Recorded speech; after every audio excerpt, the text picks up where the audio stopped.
How's it going, everybody? Kasabi here, and hope you enjoyed the All-Star break and all of the festivities. For this episode of Best in Show, we'll be going over the best true overall and power teams for a special All-Star Game edition with the Home Run Derby cards.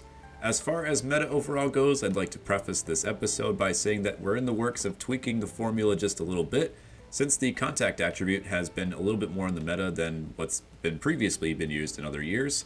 So we're working on that right now, and we'll have an updated meta overall team once we get later into August. Ton of new cards released in the All-Star Game Home Run Derby programs, as well as a few other programs, such as the David Ortiz Prime program. And as such, there are a lot of changes in the true overall metrics, but also a few surprises. Starting off in true overall with the infield, we do have some new members. We have Alejandro Kirk at catcher, is now your top-rated catcher in the game, just edging out Joe Mauer and Gary Carter.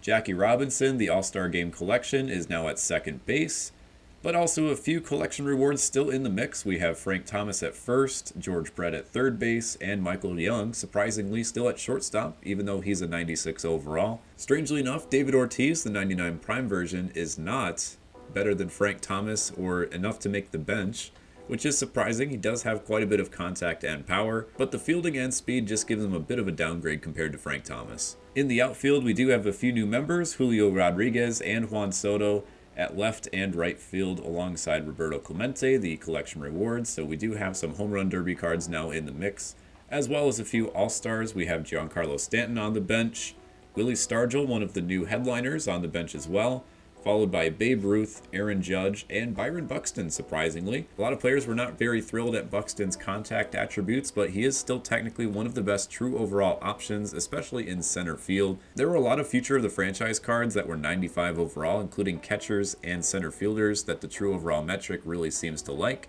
And Buxton being a 97 tends to be a bit better than those. In the rotation, you still have Randy Johnson in the top spot, followed closely by Nolan Ryan, one of the new Chase Pack rewards.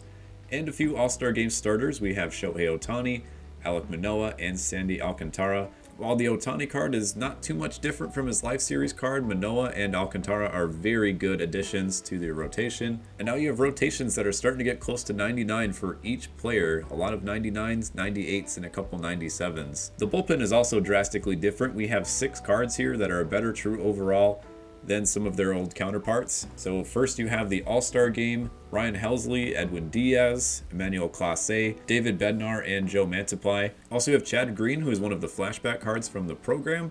He is good enough to be in your bullpen number 8 spot. The only 2 cards that came out that are still in the rotation previous to the All-Star program are Raleigh Fingers from the Tekashi series and the collection reward Kenley Jansen. But you get a look there, all of the relievers are now 95 or over. A lot of the All-Star Game cards were 97.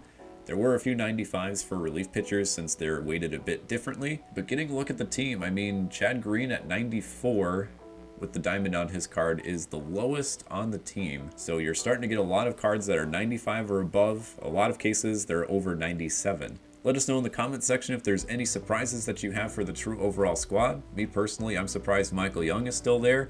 And as a Twins fan, Byron Buxton, a lot of people, like I said, were talking about his card and how it could have been a little bit better. Still good enough to be one of the best 26 cards in the game. Alright, so now let's get a look at our power squad. We do have the Moonshot event going on for the next few days here. And we have a lot of new power cards, especially from the Home Run Derby series.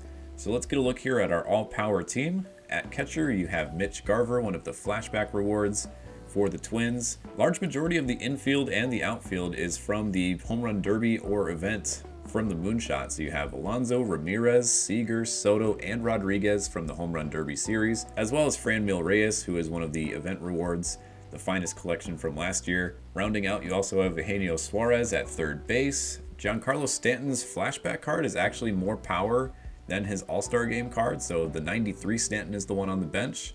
You also have JD Martinez, Ronald Acuna Jr., Jorge Soler from the program, and Nelson Cruz from a previous event. All of these cards are a 89 or above, with the exception of JD Martinez, just a really powerful card there. A lot of outfielders as well. As you get a look there at the bench, all of the remaining spots that aren't filled out by the starting lineups are outfielders. You do have a few slow members though in the outfield, like Nelson Cruz, Giancarlo Stanton. They'd be more bench bats more than anything. Some players you could also consider are Mike Napoli and also David Ortiz from the new Prime collection. Now here's where things get a little bit fun going on to the pitching rotation. Obviously you have Shohei Ohtani and Madison Bumgarner, but you also have some good options in Dontrelle Willis from the World Series rewards, Hunter Green's Live Series card, and Michael Lorenzen. Relievers gets even more wonky. You have Kerry Wood, Daniel Hudson, the Albert Pujols Tops Now card with only 2 pitches. He has some decent pop. Former outfielder Anthony Gose is one of your bullpen arms. And then from there, it's a lot of common cards that just happen to have some power. Not too many relievers out there, but you do have a lot of starting pitching options such as Brandon Woodruff. These are just technically the best pitchers by power, even though they might not be the best pitching cards. So again, a little bit different this month, just with the Home Run Derby program. We got to look at the all-power team as well as your true overall squad. And we're still working on that meta overall, constantly tweaking it to fit what we believe fits the meta of the current day. If you're interested in building some teams with the cards that you have in your inventory, we do have the new inventory tool where you can import your specific inventory. It's a Google extension where once you load it, it's viewable on both computer and mobile. Along with the inventory tool, you can also use the team builder function and make some fun teams like the all-power team that we just showed. It's fairly simple. You can just import your inventory and then go to the filters, select the certain filters that you want, and we'll autofill the best players that fill out those positions from there. Just as a reminder though, some of these tools are available to free members, but a lot of these added functions are for Showzone members. You can view all the different membership options by visiting showzone.io. And for any updates to Meta overall or any other additions that we make to the website, you can follow us on Twitter at MLB The Showzone. That's going to be all for now. We hope you guys enjoy the All-Star program over the coming weeks, and we'll see what the next program is after that. Signing off for now, this is Kasabi from Showzone.